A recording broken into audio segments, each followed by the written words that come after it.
그 시간 동안 너무 힘들어서 진짜 계속 약 먹고 다시 하라 그러면 저는 안 할 것 같아요, 라섹은. 온라인 검색을 통해 쉽게 접하는 수많은 라식 라섹 병원 광고 정보들. 하지만 부작용에 대한 정보를 찾기는 쉽지 않은데 라식 라섹 과연 안전한 것일까? 해외에서도 꾸준히 라식에 대한 우려의 목소리가 나오고 있는데 이것은 수술 이후 장기적인 부작용 데이터 확인이 안 되고 있기 때문입니다. 이런 상황 속 우리는 국내 한 연구팀의 라식 라섹 1세대 부작용 연구에 주목하였습니다. 삼성 미라클안과 평생시력 연구팀의 협조 아래 일부 연구 자료를 확인하게 되었습니다. 연구 자료에 의하면 라식 라섹 이후 10년 이상 경과된 대상자들에게서 안구 건조증, 빛 번짐, 근시 퇴행 등 각종 부작용이 확인되고 있었습니다. 눈이 아침에 일어났을 때 약간 좀 뭐가 뿌연 느낌? 각막, 콩깍 같은 게 자꾸 느껴지거든요. 시간이 지나니까 자꾸만 이게 시력이 떨어져서. 안경 쓸 때보다 확실히 안구 건조증이 심해졌다는 게 부작용을 어떻게든 조금이라도 더 줄일 수 있다면 참 좋았을 텐데라는 생각을 저는 수술받고 난 다음에도 계속해서 하고 있거든요. 가끔씩 불편할 때마다.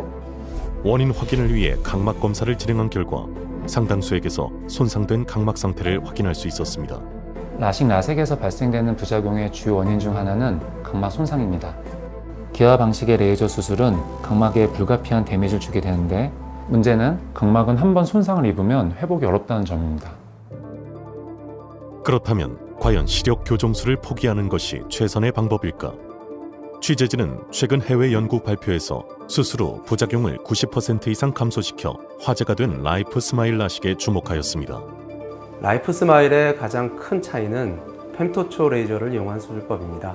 태우는 방식이 아닌 이열적 절삭으로 각막 손상을 최소화시키고 정교한 시력 교정으로 부작용을 예방할 수 있습니다. 삼성 미라클안과 연구팀에 의하면 수술 시 각막 손상을 최소화시키면 회복된 이후에도 부작용 발생을 현저히 낮출 수 있다고 전했습니다.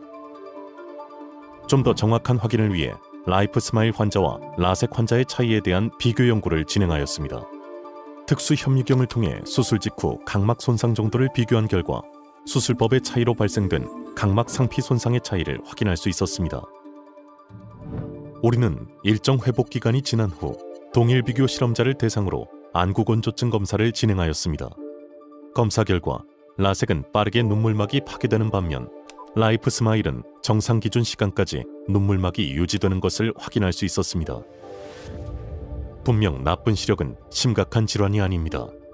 하지만 많은 사람들은 안경 렌즈로부터 자유로워지길 원하고 있습니다. 중요한 것은 빠른 시력 교정을 위해 성급한 결정보다는 부작용을 줄인 평생 시력 교정을 선택하는 것이 필요할 것입니다.